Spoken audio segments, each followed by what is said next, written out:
Eh, Kemudian Rasulullah SAW juga menyebutkan siapa yang meringankan beban penderitaan seorang muslim, maka Allah dengan peringanan tersebut Allah akan meringankan bebannya pada hari kiamat kelak, dan siapa menutup aib seorang muslim Allah akan tutup aibnya pada hari kiamat kelak. Ini sudah kita bahas pada pertemuan sebelumnya. Hadis berikutnya, wa an Abi Hurairah radhiyallahu anhu, anin Nabi sallallahu alaihi wasallam qala, dari Nabi sallallahu alaihi wasallam beliau bersabda, man naffasa an mu'minin kurbatan min kurabid dunya. Siapa yang melapangkan penderitaan seorang mukmin di dunia, naffasallahu anhu kurbatan min kurabi yaumil qiyamah. Allah akan melapangkan juga atau meringankan penderitaan yang akan dihadapi pada hari kiamat kelak. Di sini naffasa berasal dari tanfis, seperti seorang yang tadi nafasnya susah kemudian menjadi lega. Sehingga para ulama menjelaskan ketika seorang membantu saudaranya tidak harus penderitaan saudaranya tersebut hilang, tidak harus. Dia meringankan penderitaan saudaranya saja itu sudah mendatangkan pahala yang besar, apalagi sampai menghilangkan. Cukup meringankan karena nafas tadinya sulit bernapas kemudian bisa agak lega meskipun masih ada sesak. Tapi kalau dia bantu saudaranya menghadapi penderitaan dengan meringankan, maka itu sudah dapat pahala yang besar. Jadi tidak harus penderitaan tersebut hilang.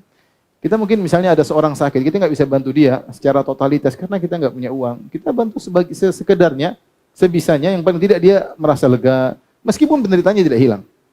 Tapi leganya dia itu akan memberi kelegaan bagi kita pada hari kiamat kelak.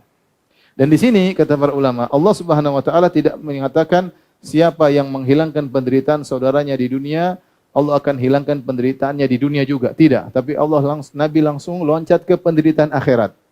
Siapa yang menghilangkan atau meringankan penderitaan saudaranya di dunia, Allah akan meringankan penderitaannya di akhirat kelak. Kenapa? Karena penderitaan dunia, insya Allah orang bisa hadapi. Meskipun berat, meskipun sulit, akan terlewatkan ya. Ya, langit tidak selalu hujan, pasti ada panas ya. Angin tidak terus berhembus, suatu saat angin tersebut akan berhenti ya. Ya, udara tidak selalu panas, akan ada segar ya. Dan demikian, musibah ya mungkin menyedihkan, pilu tapi akan lewat.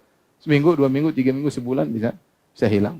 Tapi penderitaan akhirat, penderitaannya di padang mahsyar 50.000 tahun. Sehingga sulit orang untuk menghadapi penderitaan ahwal, kondisi-kondisi genting pada hari kiamat kelak. Makanya Nabi tidak menjanjikan ganjaran mengurangi penderitaan orang lain dengan ganjaran di dunia. Langsung Nabi loncat ganjaran di akhirat. Karena penderitaan dunia bisa kita hadapi. Yang sulit adalah penderitaan di akhirat. Maka seorang ingat akan hal ini. Siapa yang mengurangi penderitaan saudaranya di dunia, penderitaannya akan dikurangi di mana? Di akhirat. Saat itu kita butuh. Dan tidak ada yang bisa menolong kita kecuali Allah Subhanahu wa taala. Di dunia masih ada orang yang bisa tolong, kita masih bisa usaha, kita masih bisa bergerak. Tapi kalau di sana nggak bisa apa-apa. Oleh karena ini ganjaran yang sangat besar untuk menghilangkan penderitaan saudara kita ya.